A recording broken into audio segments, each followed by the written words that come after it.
Good evening, folks, and welcome back to South of the Cheddar Curtain. As always, it's your boy Devin Hine, sitting across the table from the man, the myth, the legend, Mr. Lucas Mueller. You want to say hi to the folks, Luke? Hello, folks. And yes, your eyes are not deceiving you when that podcast notification popped up on your phone today. We back, folks. We back. We're back. We went a little dormant, but we ain't dead. We got a pulse. We back. We are here.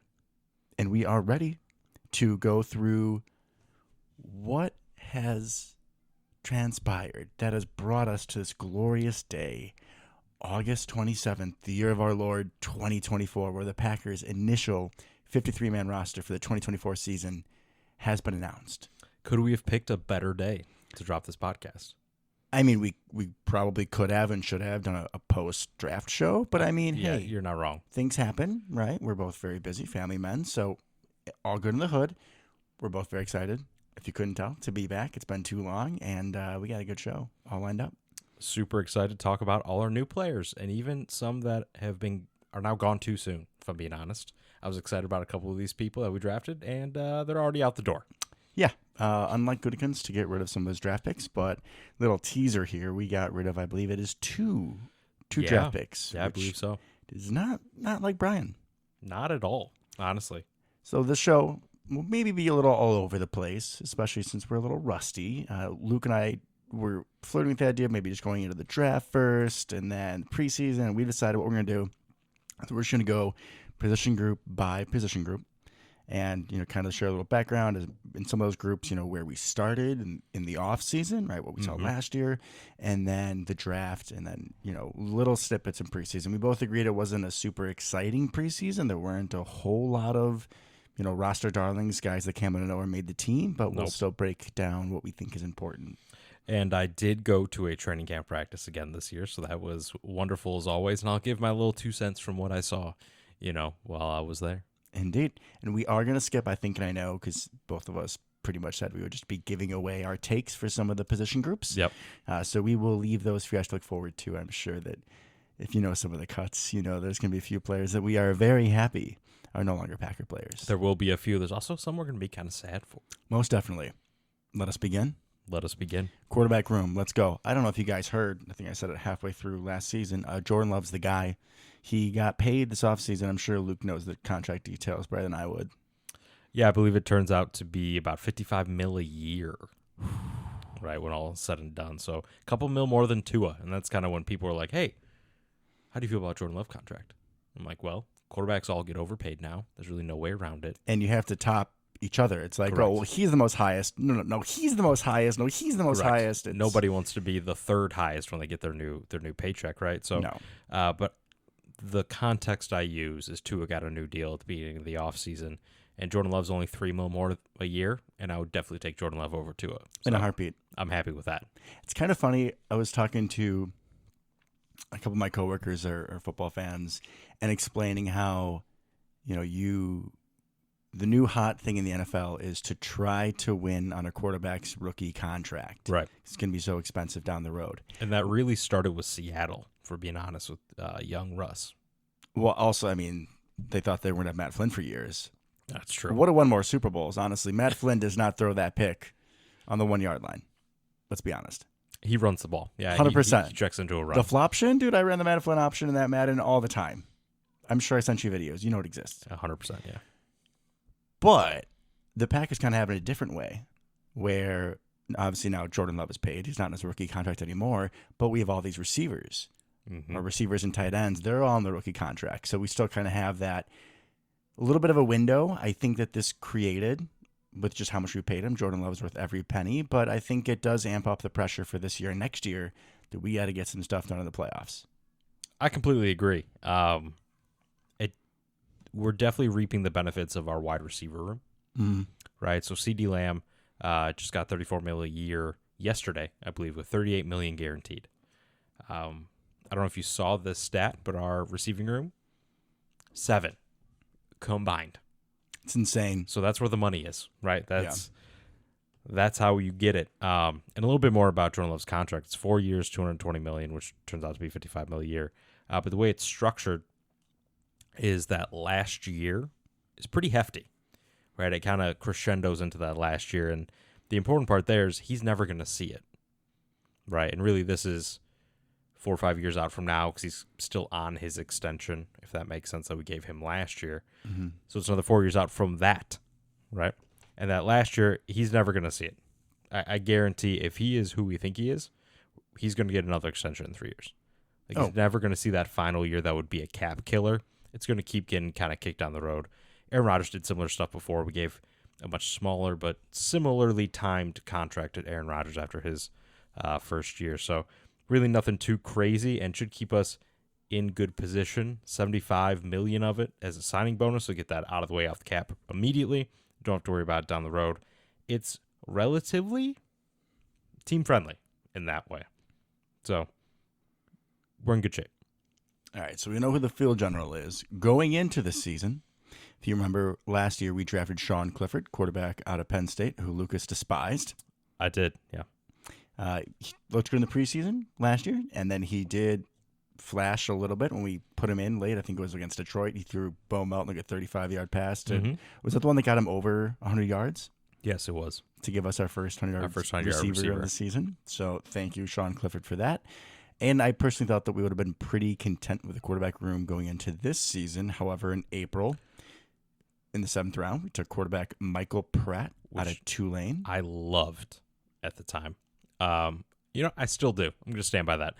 I loved that because I feel like Michael Pratt is a much more gifted, and we're not talking, he's not crazy physically gifted, but Sean Clifford is very limited physically, right?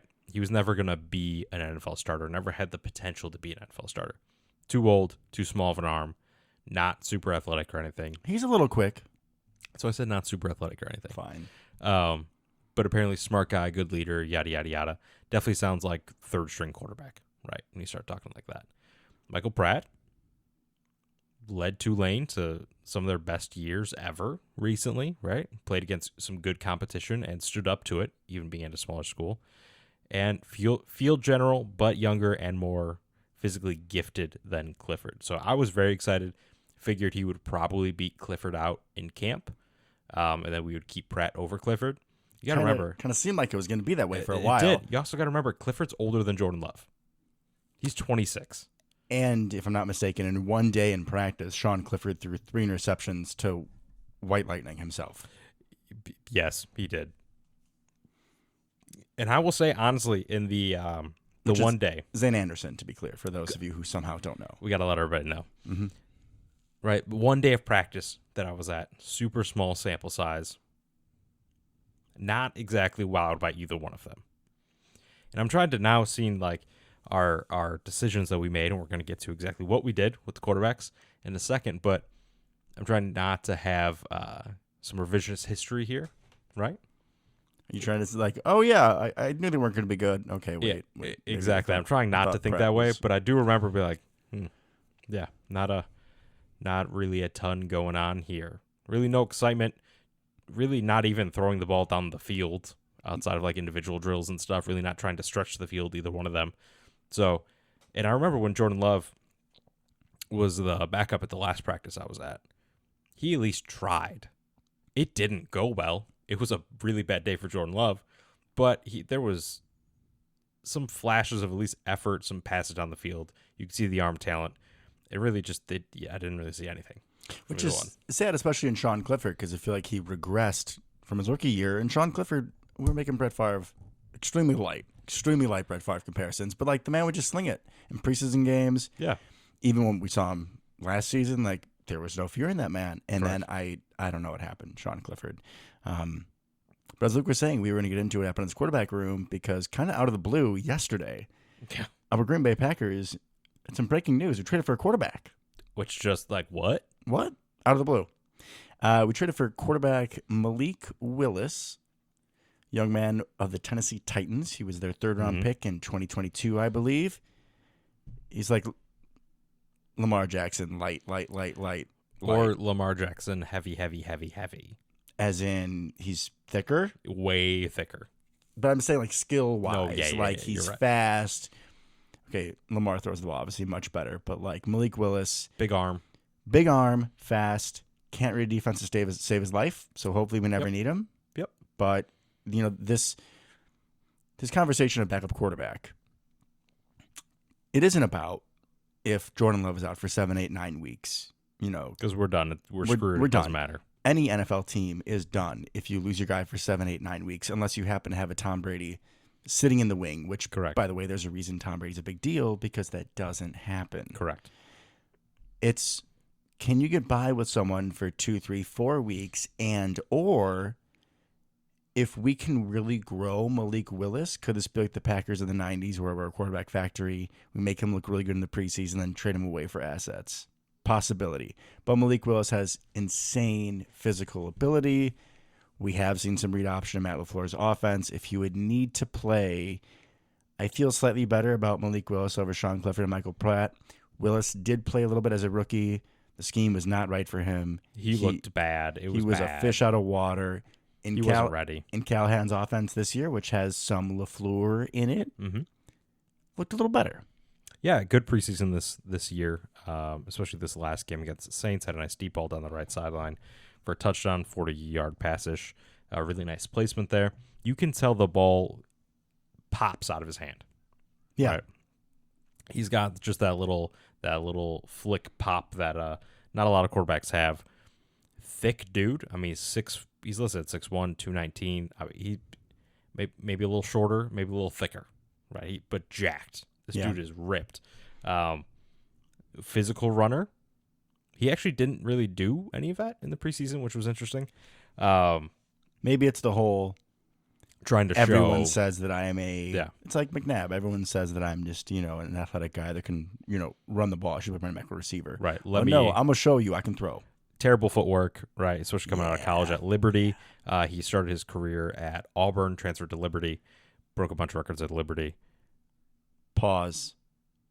He is joining a fellow Packer great from Liberty. Do you know who it is? Oh, my God. We just spoke about him a couple weeks back on a certain list of a certain season where we had 30 running backs in one season. Lucas Mueller, how dare you forget that Sam Congato man, that's what I was is an thinking. alumni of Liberty. Oh, well, then Malik Willis is destined. We're going to have Jordan Love's going to go down. And No. Okay, folks, it is, as I said, August 27th, year of our Lord, 2024. If Jordan Love goes down with an injury, it is Lucas's fault. I was going to say simply that, you know what? Why not have a couple packages from Malik Willis? Maybe a little read option. Send Christian Watson down the sideline. Defense thinks it's going to be a read option because what Malik Willis does. Read option. Send someone deep. Yeah, we're not going to do that. Probably not, but I mean, I can wish. But I think why they did this, there's a couple reasons. Also, real quick. Who was the last super athletic? Super athletic person who made the 53-man roster. I should clarify this because there are two technically. It's not quarterback. Taysom Hill. Quarterback. That's why I preference it because I knew you'd go Taysom Hill right away. Vince Young is old. That we old. That was a Packer that turned into a decent starter in the league. Very athletic. Packer quarterback? Mm-hmm. That changed positions and did not change positions. Was athletic. Played quarterback. Very athletic, known for his athleticism. Played in New Orleans. Oh, Aaron Brooks? Aaron Brooks. Was he that athletic? He was pretty athletic. Okay. At least for the time. I mean, he wasn't Mike Vick, but like, no one he is. could move. Okay. He wasn't Cordell Stewart back in the day, but I mean, he was one of the more athletic quarterbacks. Honestly, thought you would say Mark Brunell. But I would consider them almost just as athletic. I would say Aaron Brooks more athletic than Mark Brunell. Mark Brunell, definitely a little scamper to him, though, without a doubt. No, for sure. So Malik Willis, anyways, 25 years old, right? Younger than Sean Clifford by a full year. Crazy talent. Doesn't know how to do anything, basically, right? Can't read defense very well. Not great at processing. Not great footwork. But we happen to have this guy. His name is Tom. His last name Clemens. Would you look at that? He's good at fixing that problem. So I think we're just taking a huge swing here, and I do kind of like where you're going. If Jordan Love goes down for 2 games, you throw Malik Willis in there. The defense has no idea what's coming because offense completely changes. Totally. And we have guys in the receiver room that are really good at yak. Apparently, we've learned how to do screens this offseason. Kind of crazy. We'll see if that actually continues into the Feels like regular it's been season. like 20 years since we've done it. But I do feel better about the chances that we have with Mr. Willis being our backup quarterback, just in case of an emergency. Knock on wood. Hope it doesn't happen. I would expect either Sean Clifford or Michael Pratt to be back on the practice squad. I've heard reports it sounds like it would be Clifford, Sounds not like Pratt, Clifford, which I don't love. surprising. Also, maybe why not try for both? I don't know. Yeah, I'm surprised that we would just give up on Pratt that quickly. He didn't look awful. He definitely looked better than Clifford in the last preseason game. I mean, he looked like trash against Denver, which pretty much everyone on our team did. Everybody did. But yeah, it seemed like, especially through most of camp, that Pratt was really scratching at that number 2 job. Yeah. So if his stock was up, I'm surprised that we would take the older, more limited player. I'm guessing kind of the Tim Boyle, really good on the teleprompter playbook aspect to it. That would be because reports did come out that Michael Pratt, and you never really hear this about quarterbacks, didn't really know the offense. I mean, he looks like a space cadet. True enough. But so didn't really know the offense. I could definitely see LaFleur not loving that. We're going to go to the running back room, if you're good there. Yeah, another room with a ton of change. I'm going to let you take this one. Okay. So, last year, right? Our beloved. You didn't need to go this deep, Luke. This is painful. I know, but we had UTEP, right? We had A.J. Dillon. We had Emmanuel Wilson occasionally, right? And the folk hero. Patrick Taylor.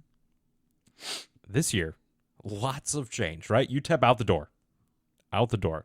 We'll get to A.J. Dillon in a second. In comes Josh Jacobs, which I think we both feel pretty good about. Now that the dust has settled, I feel okay. Yeah, I feel better. Right. In the draft, we take Marshawn Lloyd. I know we both wanted athletic running back, and he is not one, not necessarily was not at the top of my list, but watch a little more of him. This dude's fun. USC kid, what, fourth round? Third round, I believe. Third round. Yeah, third round. A lot of juice to this dude. A lot of juice. Kind of reminds me of the way he runs. Like a more athletic Isaiah Pacheco. Like angry. He's angry. Like he is, those feet are just stomping in the ground as he runs. I mean, have you seen his, I was going to say his mug shot, which is not what I meant to say, but it's like his, what is that, his portrait then? Is that what they call it? Yeah. It looks like a mug shot, doesn't it? No, they're like, Packers by the pictures. Anyways, he just looks like angry and that he only has muscle. Like there's no fat on him. None at all. Right? He's like 5'9", 220, just a built dude. He's an absolute bull. He 100% with some top end speed, a little bit juke to him, a little bit of lateral quickness. He's going to be a lot of fun, right? Josh Jacobs is going to be good. Marshawn Lloyd, potential to be a lot of fun. We wanted a big play guy, right? That's what we were worried about going into the draft. He's our big play guy. I love having little fast guys, little jitterbugs. Give me someone under 5'10" and just steal my heart. Marshawn Lloyd, you're it. And he's not exactly a little guy. Well, I mean, height-wise, he's little. We're talking about a thick jitterbug. Yeah, jitterbug. He thick. He big. So he powerful. He's also injured. Yeah. So are you gonna jump into the predicament that our running back room finds itself in? The fact that we have two, for sure, one super healthy guy in Emmanuel Wilson who made the roster. Josh Jacobs has come back from injury earlier in camp. Seems to be good. He was not practicing the day I was there, unfortunately. My 2 cents, Emmanuel Wilson looked a lot like he did last year. Right, he definitely made some plays. A.J. Dillon wasn't really doing anything at that point in time. Marshawn Lloyd also really wasn't doing much. At least the day I was there, none of the running backs I cared about extensively were really doing anything. I don't mean that they weren't making plays. They just weren't really involved a ton. A lot of Ellis, Merriweather, and those guys. But Marshawn Lloyd dealing with the hamstring, I believe, right? Because of course, it's got to be a hamstring. Yep. Not really sure necessarily. There's been some rumors he's going to go on IR, doesn't need to return. Last I saw, he hadn't yet. Oh, no. As of the recording of the show, he hasn't.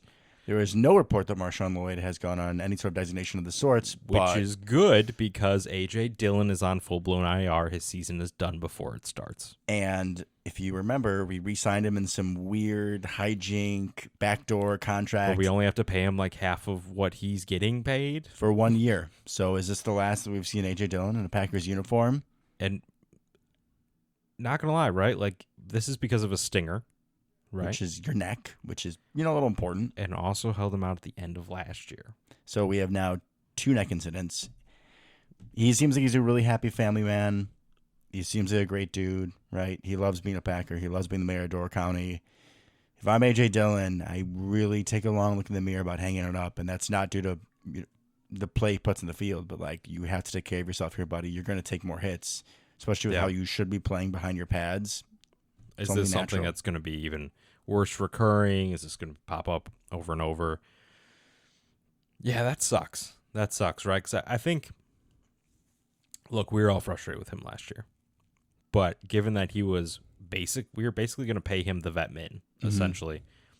That even with the contract. So he was going to get paid like double the vet min, but only half of it counted on the cap. Some shenanigans. That's worth a roster spot 100%. Like he was good at stuff, right? Yeah, he wasn't useless. Pass protection, pass catching, right? I mean, he could get a couple yards, generally 1 or 2 less than you needed, but he could get a couple yards. But that's a useful NFL player. So even just having someone on the roster that, hey, knows the playbook fully, right? It could be in there for 2-minute drills and all that kind of stuff early in the season. That would have been super helpful. And it sucks to see his career potentially in jeopardy here. And also you lose a valuable player. I mean, he's going to be, running back 2, maybe slip to 3, probably slip to 3 by the end of the season. That's a useful player, and it sucks that it's ending this way in Green Bay. We've all had our gripes about September and October A.J. Dillon, but there's a reason we keep him around, because when weather gets cold, he runs people over. I remember having this specific thought in one of the many playoff losses to the 49ers, but the snow rendition where it was like a 19-17 game, the terrible, no offense whatsoever. But when A.J. Dillon went down, I remember thinking that was a really big blow in that game because I expected him, and I feel like he was having a good game that day to keep on snowplowing people. Yep. Yeah, it's sad that this is potentially how he goes out. I think that I do like Emmanuel Wilson. I do. I do too. I would still take A.J. Dillon over Emmanuel Wilson. I would take A.J. Dillon over whoever else we could pick up on the street. So this does feel like a blow. And then I am a little nervous about the running back room going into, I'm going to say Philadelphia, but going into Brazil and going into the season, because there is no indication as to when Marshawn Lloyd is going to return. We have no idea. Emmanuel Wilson is a preseason hero. He looked fine in the couple snaps that he had, but that's all that we have. We brought back Henry Pearson, the fullback, for a cup of tea. We cut him. He's gone. The other guys we had, Ellis Merriweather and Nate McCrary, they're gone. I would rather have me or you suit up than them. To be fair, Ellis Merriweather looked decent. Kind of a cool name. Season. Yeah. But no, they cannot be it. So no, they can't. You're absolutely right. We'll see about Marshawn Lloyd's health, but if not, I think we need to be grabbing someone like Samaje P. Ryan. I don't know, someone. Just to have to have another body that we can count on. That can be there and not mess something up. Yeah, going into the season with only 2 backs. And one of them being Emmanuel Wilson. Which, again, he's a nice story. I'm not excited about him getting RB2 carries. Marshawn Lloyd, I would be. Yeah. No, I agree. And I would be, if we had to pick 2 of the 4, right? Jacobs, Lloyd, Wilson, A.J. Dillon, that I could go into the season with, week 1, I'm picking Jacobs and Dillon. Yeah. Even though they're similar running styles, I mean, obviously Jacobs is a lot more. But just early on in the season, make sure everybody knows the playbook, knows the offense, knows what we're doing. Like, let's go in nice and steady. Those are the 2 I'm picking. Like Lloyd, long term, he's gonna be a really fun player. Yeah, right. But he's a rookie. This season. Pass protection, exactly. All that little stuff. Josh Jacobs needs a blow. I don't necessarily need Marshawn Lloyd letting Jordan Love get blown up. So this is also part of it too, is that Josh Jacobs, right, in say Oakland, but in Vegas, right, he had a really good year 2 years ago. Last year, not as much. People are starting to wonder, is it the tread that's on the tires? Potentially also having Jimmy G and Aiden O'Connell as your quarterback doesn't really help because all you just do is load the box unless you're the Packers. But I would feel much better if Marshawn Lloyd was able to play and to help spell Josh Jacobs, because I think if it's Emmanuel Wilson, I mean, the way that you share those carries is going to be much different where as opposed to if it's Lloyd or Dylan. Yeah, they get a little bit bigger chunk. For sure. Yeah. To receiver we go. Which thankfully the next couple positions, a little less to talk about. Yeah, we're going to be blitzing through these. Yep. No Yep, pun because we intended, got some but- interesting stuff going on, and these are not really them. So wide receiver, right? Same as it ever was. Yeah, little flirtation with the idea of Grant DuBose making the roster instead. Of but Malik Heath, probably. over right? Malik Heath, but sounds like Malik Heath had a more consistent last week of the preseason. Yep. And honestly, DuBose, we can probably sneak back on the practice squad. Probably, yeah. I think the couple little interesting tidbits that I remember is Romeo looked awesome when I saw him, Red right? zone And guy. that's what, like, all the camp stuff kind of matched that as well, just like Moss and Jair and all that fun stuff, right? So do not let him be forgotten, right? Christian Watson, much flashier. Jaden Reed, much flashier. Dontavian Wicks is our favorite, right? I love Dontavian Wicks. He's slow, but he grew on me. Yeah, okay. And everybody loves Bo as well, right? I'm not surprised, but I'm kind of curious what they're going to do depth-wise on special teams, because Samari Toure was one of the backups that was being used for both punt and kick return. Jaden Reed was also being used, but not on kick return. Samari Toure was being used for both, at least the practice I saw. So I'm kind of curious who the backup kick returner is. Not that hopefully matters at all, but just a little observation. Little fun tidbit. Yeah. Tight end we go. Tight end we go. Not super exciting. Pretty much the same three as last year. It's Luke exactly Musgrave, like Tucker last Kraft, year. Ben Sims. Tyler Davis unfortunately joins AJ Dillon on that like death grip IR, the one where you can't come back from. So Tyler Davis 2 years in a row. There's so much promise. There's so much excitement. And maybe it's more so coming back from last year. It sounded like the one preseason game, the first one he was in this year, a little slow, maybe a little anxious, a little unsteady about himself. But again, he's a Bisaccia guy. Yeah. And there were some reports in camp that he was looking better than Ben Sims. And is Ben Sims a lock to make this roster? I guess people don't know about the song about Benny and his Jets. But unfortunately, Tyler Davis will not be suiting up for the Packers in 2024. So we just have the three we had last year. Which honestly I'm completely fine with, but it sucks when decisions have to be made like that. You know, if Ben Sims is just better, great. Yeah. He probably is, right? I think we both agree on that. But like, I don't want Tyler Davis to be on injured reserve again. Are we missing someone? What if like we had a fourth? Oh, we are missing someone. Wow. It's been an interesting summer, folks. He also got cut, right? That I just, I was like, we're missing someone from the tight end room. Who was the fourth tight end last year? Hey, but Josiah DeGuara made a hell of a catch in Jacksonville. We'll see what happens tomorrow. Someone might claim him. My call, Tampa Bay. Bold statement. That just popped in my head right now. It's speaking to me. Baker will save Josiah. Anyways, love the tight end room, right? Ben Sims showed a little some. Luke Musgrave and Tucker Kraft are both awesome. Yeah. I mean, Awesome. I think they're one of the best two tandems in the league.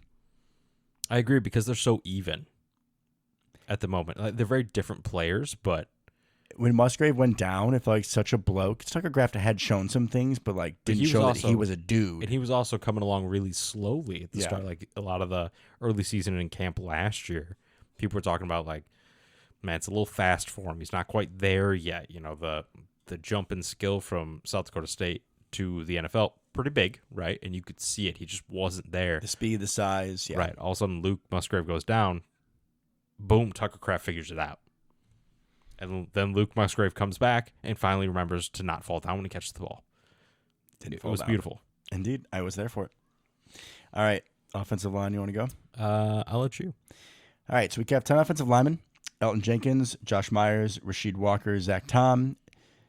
One of our draft picks, Jordan Morgan, Sean Ryan, Andre Diller, draft pick Jacob Monk, Kadeem Telford, and draft pick Travis Glover. So our first round draft pick this year was Jordan Morgan, tackle out of, I believe it was Arizona. Correct. A little bit of a controversial pick. I believed that he was mainly seen as being a tackle prospect. And at the time when we drafted him, he was not the top rated tackle prospect. Left some people definitely shaking their heads wondering as to why. Yeah, I think the short version of that answer is flexibility and versatility, right? So he has a shot. there's a good chance he's starting at right guard. I am assuming at this point he is starting in right guard. I'm assuming as well, but that was not the case for the other options at tackle, right? You have the giant from Georgia. There are a couple options there. They did not have the same flexibility. They did not necessarily meet our criteria. You got to remember, we don't draft giants. We sign them as undrafted free agents, Caleb Jones.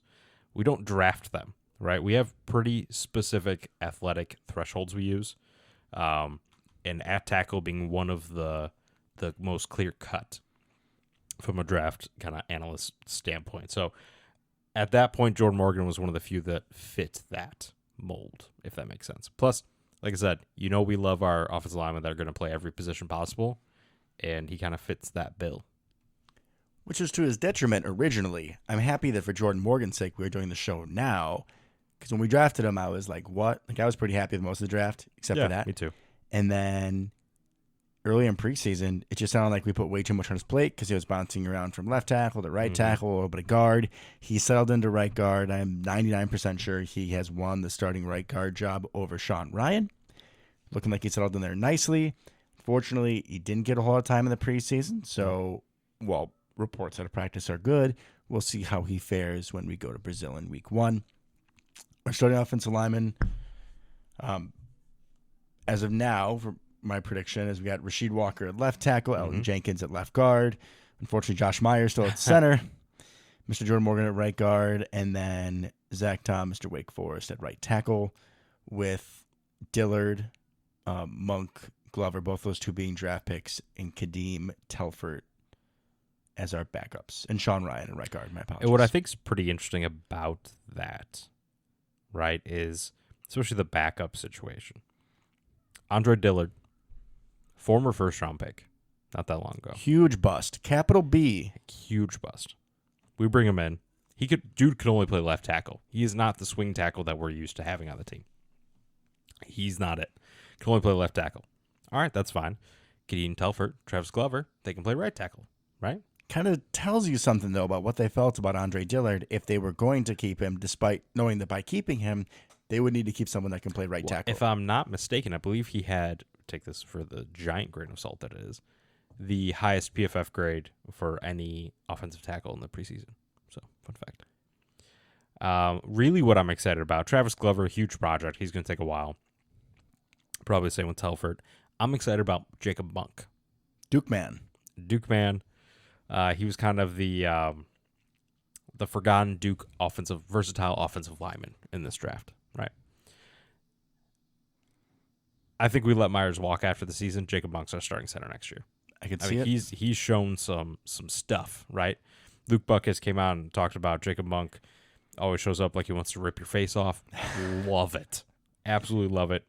He's got room to grow. He needs to improve, but fifth round draft pick, fifth round offensive lineman. Could be a starter. That's money in the bag. This is us here, right? This is exactly what we do. I think long term, he's got all the potential to crack the starting lineup next year and potentially even be a high quality backup that has to step in occasionally this year. 2 other notes for the offensive line. One, very sad that, can I say, extended friend of the show, Caleb Jones, friend of your grandma. We are saying he's a friend of the show. Friend of the show. He never said he was a friend of the show. In spirit, he is, I'm sure. In spirit, I wonder if he ever listened.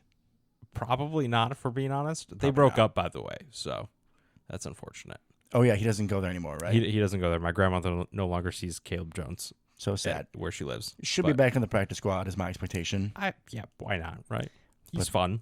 Someone who is not fun. Not someone fun at all. who I do not hope is on the practice squad. Someone who I know would have been is, I know I'm not going to have to say Nashville's own Royce Newman anymore. He can go be someone else's disappointment. He can go be the person that someone else blames on every single play. I don't miss you, Royce Newman. I hope you're well in life. Great mullet. But I'm happy you're not my Packers anymore. Man, what happened, right? He comes in, starts his rookie year at guard, and he's fine, right? And as a rookie mid-round draft pick shoved into the starting lineup, you're like, oh my God, we got something here, right? Right. And then just all downhill from there. His biggest redeeming quality is the fact that he was from a tiny town in the fine state of Illinois. So that's unfortunate. But about time. Doesn't redeem much there, bud. No, it does not. Defensive end? Defensive end. Isn't that weird to say? A little bit. Little weird. Not Little weird. edge, not outside linebacker. Nope. Defensive end. Defensive Hand in end. the dirt. So we have a little bit of surprises here in defensive end, I would say. So most of the usual suspects are back. Preston Smith, the elder statesman, he's back again. Rashawn Gary, Nessi's had himself a nice preseason. Looks like he's someone who has really benefited from a hand in the dirt. Kingsley Nabari also looking strong, coming back from his ACL but not ACL injury. And then two guys that I'm very surprised we kept on the roster. So we have Brenton Cox Jr., who is a rookie from Florida last year. Sounds like he got into some sort of off-the-field trouble, like he was going to be a very high draft pick, and then he was an idiot. Screwed himself over. Mm-hmm. He was on a practice squad for most of the season, was active for a few games. Correct. I thought was fine, but not someone I would expect him to make the roster. And then Aaron Mosby. I know that he had forced the sack strip fumble that was returned for a touchdown against the Ravens, I believe it was. Correct. And he also had an interception, like the next drive. He did. Dropped into coverage and bam. Aaron Mosby, 53, a little edge rush. I mean, not edge rush, a defensive end, can play a little coverage. Love it. 6'3", 250 out of Fresno State. I'm here for it. I'm here for it. Welcome to the rotation, buddy. Honestly, we don't really care about any of the people that got cut. No. Don't really. Yeah, that was expected. Well, the only note is Zach Morton, number 60, the Salt Man, was the only person to score in Denver. Safety. That's true. He did get that safety. He's the only person who tried. Shout out to him. My 2 cents from seeing them a little bit is just seeing Lucas Van Ness in person compared to everyone else on the field. Good God, man. He's so big. Like, that's just a big dude. Just a big dude. Well, he's the Loch Ness Monster for a reason, bro. I know, but the day I was there, Rashawn Gary and Preston Smith were not practicing. Oh, that also helps his case. Well, it does, yeah.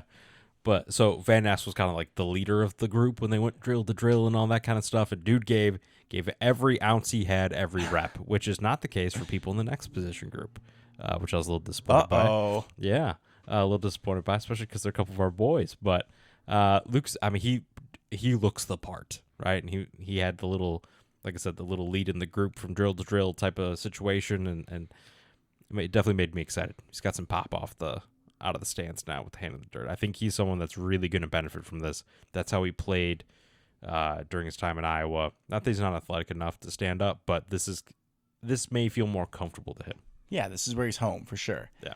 All right, I want you to snitch on defensive tackle. The only exciting thing, it's the same 5 from last year, Clark, Slayton, Wyatt, Brooks, and Colby Wooden, is that Jonathan Ford, he's been on the practice squad for like 2 or 3 years now.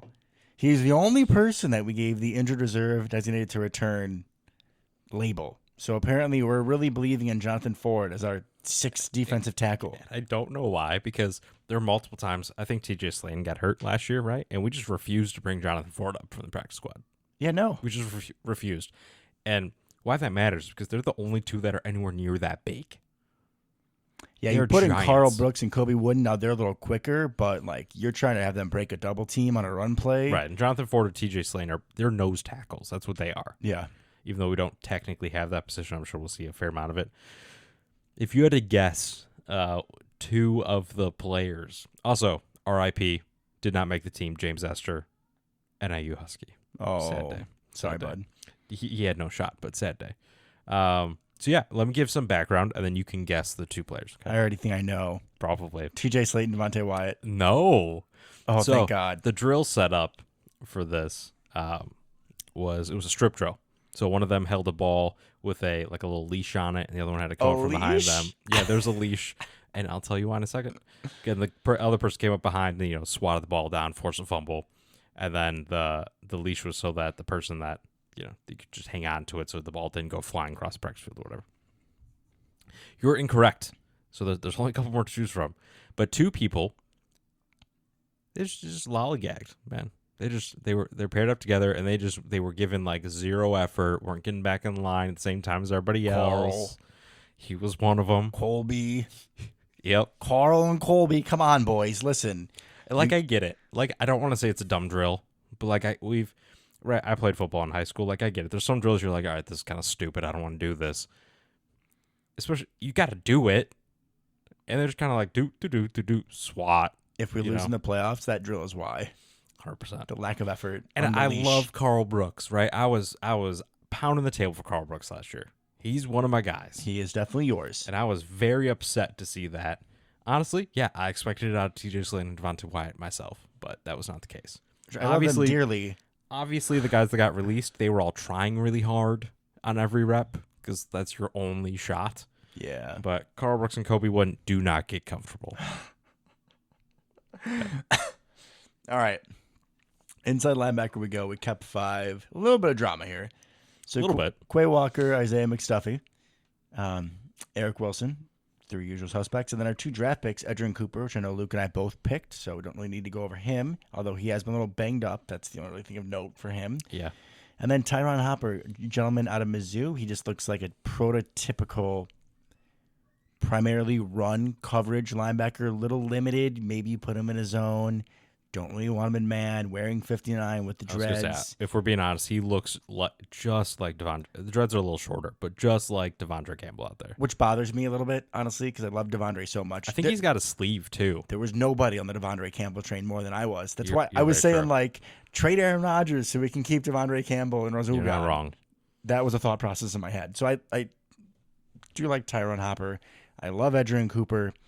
Little surprised that we kept Eric Wilson over the preseason darling, like the only real person I can think of that really kicked ass this preseason and showed that he should be on the roster was linebacker Christian Welch, who was our 4th linebacker last year. He's a Bisaccia special teams guy, but also is coming up with multiple tackles for loss and 2 interceptions this preseason.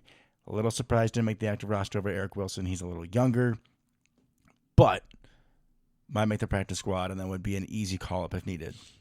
Yeah, I think so. I could definitely see some kind of back and forth if necessary if there's an injury with Christian Welch. Obviously, we got Quay McStuffy, Eric Wilson. I'm a little sad to say that I saw pretty much none of these people play football when I was there. That is very sad. Yeah, Quay wasn't playing. He wasn't practicing. McDuffie was. Wilson was. Cooper was not. Hopper was a little. I saw a lot of Christian Welch. Well, Hopper and Cooper have both been injured for most of the preseason. Correct. So I saw just like a little smidge of Hopper working. Cooper definitely not. And interestingly enough, and what I've liked in the preseason is Hopper has been handling like the second team play calls. Right, he's been the guy with running the defense. So that is cool, right? With the dot. Yes. So he's been the one, breaking the huddle and all that kind of stuff on the second team in preseason, which is just great experience for him. I think that's definitely where he could thrive. We don't necessarily know exactly what our linebackers look like play to play, right? In theory. Yeah, we'll see. I mean, we had Eric Wilson starting out there for a lot of the training camp stuff, so we're going to see. We really did. I don't think he can be in our top 3. No offense, Eric Wilson, love you. But how often are we going to play 3? We don't know. We don't know. It was extremely vanilla play calling throughout preseason, which is to be expected. But when we have this new defense, like what does this actually it would have been look cool like? To see more schematically, yeah. Because, right, you would think that Edge Cooper would be kind of your will, right? Probably. It would be your will, and then Quay and McStuffy, Mike and Sam. Yeah. Will being weak side, Sam being strong side, Mike being in the middle. But, like, are we ever going to actually be in that defense? No idea. We go 2 or 3 tight ends, maybe. Maybe, and then Hopper's your backup. Your backup I think Mike, Hopper's maybe? first one in. Yeah, I agree. Let me go back real quick and just see. Yeah, if you have Quay, McStuffy, and Coop. The crazy thing is, though, is that you're not going to keep like 7 linebackers, maybe 6. You know what? Maybe I would have rather had us cut one of the defensive ends and then keep Christian Welch. Because if you have 3 linebackers out there, you only have Hopper and Wilson to come in. And your backup linebackers are playing a ton of special teams. Yeah. Oh, yeah, those guys have to, for sure. Especially Eric Wilson. But, like, Edgerrin Cooper, when's the last time he played special teams? High school? Probably. Right? Hopper, he was the starting middle linebacker for his team. I don't know how much special teams experience these guys have recently. That's where a guy like Christian Welch, Eric Wilson kind of come in handy. But we'll see. Interesting group. Really excited about Hopper and Cooper. Obviously, I hope we see a lot of Cooper, especially early on. Don't expect we'll see a ton of Hopper unless he kind of creeps into McStuffy. But McStuffy's been looking good, so. He does. He's back with his old BC coach, so That's I know true. he's happy about that. Corner we go. Nothing super exciting here. Jair, number 1. Sounds like the resurgence of Eric Stokes, number 2, until he gets hurt in the second Right. play of the game. It's been sounding good so far. Keyshawn at 3, Carrington Valentine at 4, which will quickly become 2 when Stokes gets hurt. Mm-hmm. And then Corey Ballantyne, the law firm is still intact of Valentine and Ballantyne. Only kept 5 corners. Man, Ballantyne earned it, though. He did. Right? Like, I mean, he had to start for good chunks last year, and he played some good football. Oh, he played a hell of a good football last year. I just don't like that he went to 26. That just bothers me. Yeah, don't love that. It's Savage's number. We released Rochelle, Robert Rochelle. Which is kind of sad, especially for Devin. Special teams guy. He was supposed to be my Razul god. He was not. We also, this is one of our draft picks that we released. Yeah. 7th round cornerback, Kalen King out of Penn State. Sounds like he had a very good junior year. He was going to be potentially a first-round pick, and then his senior year, he just fell off the side of a cliff. Kind of a mixed bag in preseason. You saw some of the aggression, but you also saw him whiffing on some tackles and maybe showing why he was a 7th-round pick. I would expect if we get him back, easily a practice squad guy, but it's if he goes through waivers. There was a little bit of me that maybe wanted him over Ballantyne just because of the promise, but we are in a Super Bowl window. And let's just say Eric Stokes goes down. If you need 4 corners on the field, he would be out there. And Jair's hurt a lot. Keyshawn's on return. Like, CV was banged up in the preseason too. There's a very good chance Corey Ballantyne, that 5th corner, is going to need to play significant snaps. And he can also play special teams. So I get at the end of the day, hopefully Kalen King back in the practice squad. I wouldn't mind if Rochelle was there as well. So a little bit more background on Kalen King. So he played really well as corner 2 to Joey Porter Jr.'s corner 1. That's when he excelled. Because they weren't throwing at Joey Porter Jr. at Penn State. They were throwing at Kalen King. And Kalen King had a phenomenal year that year as his junior year. Senior year got exposed, kind of like you said, probably a first-round pick almost hype when people expected him to have a really good senior year, come out as a first-round pick after his excellent junior year. Interesting about him, smaller guy. He's a slot corner. Who else is a slot corner, right? We have 5 corners. How many of them actually play slot? Keyshawn. That's it. Yeah. Right? So I thought that was interesting because Keyshawn goes down. All right, I don't want Valentine, or definitely don't want Valentine, definitely don't want Stokes. Well, the answer in the slot is not Jair. I mean, or a safety. Yeah, or a safety. Which is, I wish, and we'll get to this, I may have cut an extra safety to keep an extra corner in this particular circumstance. I know why we didn't, and we'll get there. But or a defensive end to keep another corner. I would have done that too. I'm sorry, Aaron Mosby. Goodbye. Yeah, or Cox. I don't really care, honestly, between the two of them. They're not going to play. Like, They're I'm just sorry. not going to. It's helpful to have extra bodies in the rotation, but it's all about, like, you're diluting your talent of your pass rush if you have those guys in. I'm sorry. I'm just being honest. They're not going to play, and they don't play special teams. No. Right? Linebackers, safeties, corners, they play special teams. So, yeah, bummed about Kalen King. Hopefully he makes it back to the practice squad. I expect, honestly, one of those corners are going to get hurt. Kalen King gets elevated from the practice squad. Like, that's what I expect to happen. But bummed about him. Potentially, people were talking about huge steal in the draft because his potential was so high, right? And you saw it at the college level. Bummed, but our top 5 make perfect sense. Those are the ones you actually want on the field if you need them. Yeah. Safety we go. What a room, man. What a room. What a fascinating room. It's amazing how one season this was the absolute weakness of our team, and now I would fight you to say it's one of our strengths. I would say top 3 or 4 position groups on the team. To the point where one of my favorite players on the team got cut. That was a big surprise cut for me, too. All right, so we talked earlier about Xavier McKinney, safety coming over from the Giants. We're in 29, absolute stud. And the nice thing about 2 of the rookies that we took is, honestly, they're going to be very praiseworthy comparisons, but how I think about their body type and players matches jerseys of other players. You'll get what I'm saying in a second. Javon Bullard, okay. second round pick out of Georgia. We love our Georgia Bulldogs. Rangy, aggressive, ball hawk, and he'll come and hit you. A little feisty dude. Not very big, but he'll come after you. Who else wore 20 who's a ball hawk? Not Packers. Don't worry. I'm not going Kevin King. No. We're not that delusional tonight.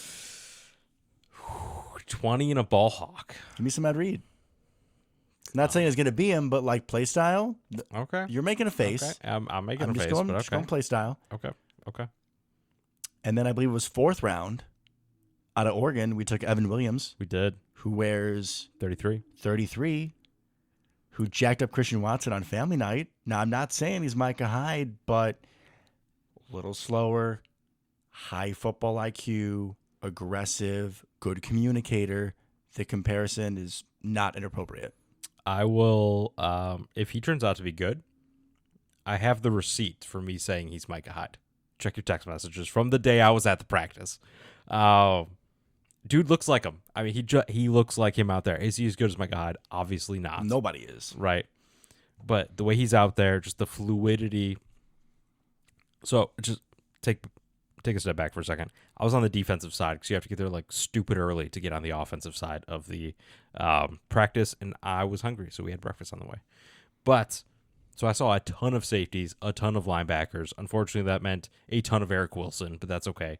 But I saw a lot of the safeties.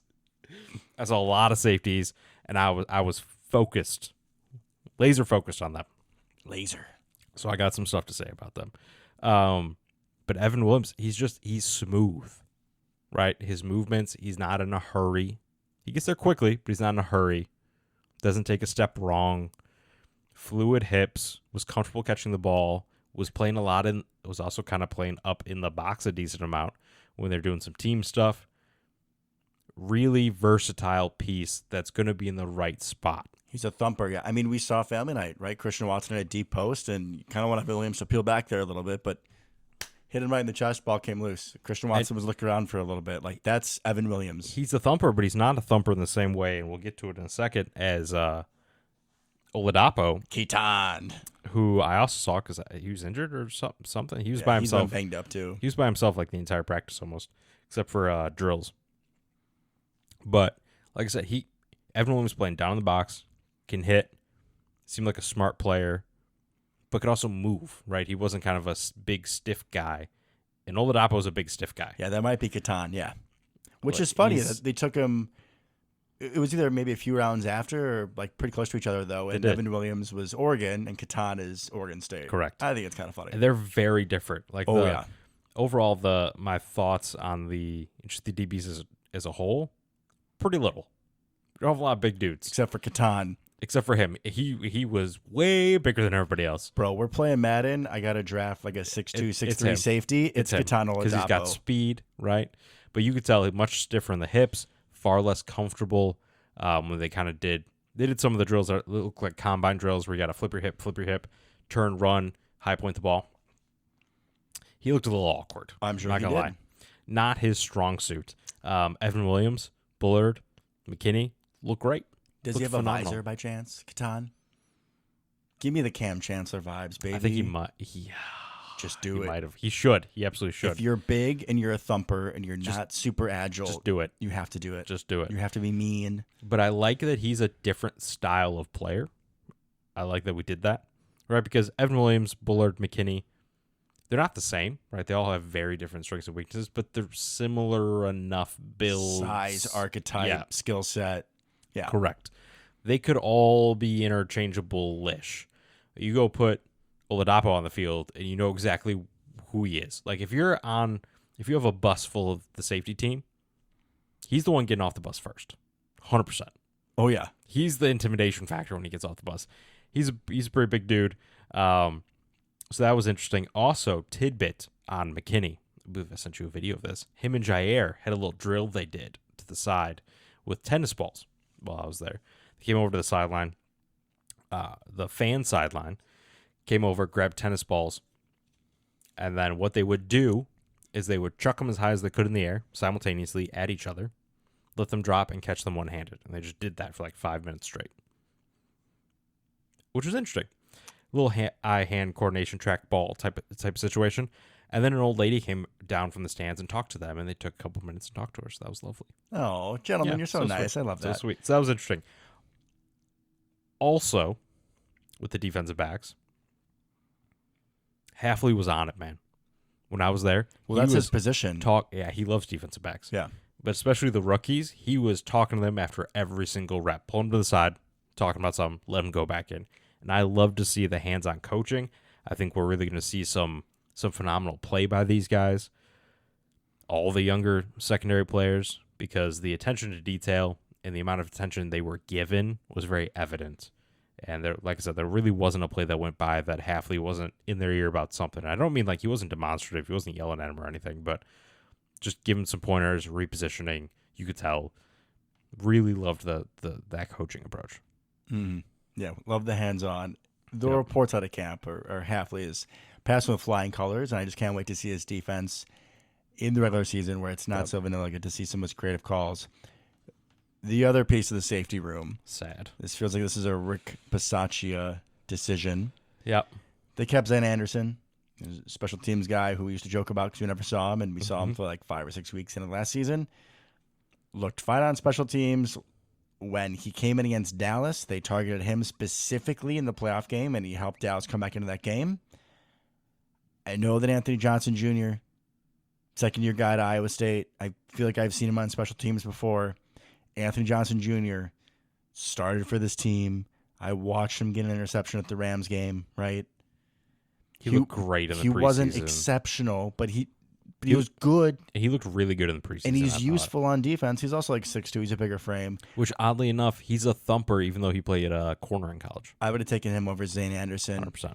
Every day of the week. That one's got me scratching my head. I hope he's back in the practice squad, but honestly, he won't be. Someone's going to pick him up. He's got game experience. He's an actual player. Zane Anderson is younger, more athletic Dallin Levitt at this point. That's what he is. Slightly more athletic. They're both just wastes. No, he's athletic. He ran like a 4.3 something 40. Dude's got burners. He can't do anything with them, but he's got burners. Yeah, it's fun on special teams, but it's just I'm with you. We should not have a wasted spot on defense. AJJ. 100% AJJ. He looked really good bringing the wood. Dude can hit. He's got coverage skills. Definitely, I think, a more useful player than right now, if you got to put safeties on the field, I'm taking him over at least 2 of the ones that made the team. Right. Well, yeah, I mean, Katana's super behind because he hasn't played, to no offense to you. Right. Better than Zane. You also don't know what he is, and he's for sure better than Zane. Yeah. And I also wouldn't be mad if you, maybe a little mad if you put him over Evan Williams, but not horribly. I mean, day one, play the Eagles, I'd probably feel better with AJJ on the field. Doesn't mean he's a better player long term, but specialist we go. Yeah. So little interesting. With Daniel Whalen still the punter, thank you for being good at your job. Matt Orzik, still the long snapper, right? Not good at his job, but still a long snapper. Still a long snapper. People were very excited that we picked up the guy from Wisconsin who was supposed to be like the greatest long snapper in college, and apparently we cut him. He was not twice. Greatest. We cut him twice. Yeah, that's rough for him. Yeah. We had 3 kickers coming in for this offseason. We had Anders Carlson, who let us down multiple times, especially in the playoffs against San Francisco.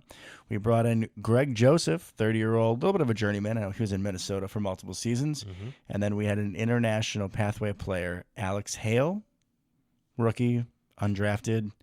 Yep. He didn't really get a whole lot of a chance. I feel like if Carlson and Joseph were trying 6 or 7 kicks during practice, Hale would try like 2, so I don't really think he had an opportunity.